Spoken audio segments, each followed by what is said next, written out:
এতক্ষণ পরে বউকে জব্দ করার একটা উপায় পেলাম। দেখি তো কি বলছে বউ কিভাবে। এই যে কতবার বলেছি তোমাকে রান্নাঘরের জানালায় একটা নেট লাগাতে, তা তো শুনোনি। যাও দেখে এসো, মনে হয় ভাম বিড়ালে সব গুঁড়ো দুধ খেয়ে নিচ্ছে। হ্যাঁ, ভাম বিড়ালে গুঁড়ো দুধ খাচ্ছে। তুমি আর আমার মাথাটা খেও না দিনি, সকাল সকাল বিরক্ত করো না, যাও এখান থেকে। হ্যাঁ এখন তো বলবে আমি মাথা খাচ্ছি, যখন ফুরিয়ে যায় তখন বলো কেন? এই তো সেদিন আনলাম, এত তাড়াতাড়ি ফুরিয়ে গেল। বলার সময় তো দুটো কথা কম করেও বলো না।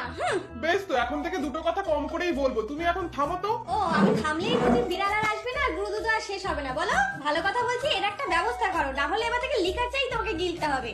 এই আমি বলে রেখে দিলাম। আচ্ছা বাবা, এক্ষুনি যাচ্ছি নেট আনতে, যত সব। মা তুমি জানলায় নেট লাগাও, ততক্ষণ আমি গরু দুধ খেয়ে নি। ও বাবু তুই গরু দুধ চোর। ভাই তুই প্লিজ মাকে বলিস না, আমি তোকেও দেব। সত্যি তো তুই দিবি তো? হ্যাঁ রে বাবা, সত্যি সত্যি সত্যি। তুই এক কাজ কর, একটা বাটি নিয়ে ওই কোনার ঘরে আয়, কেউ যেন দেখতে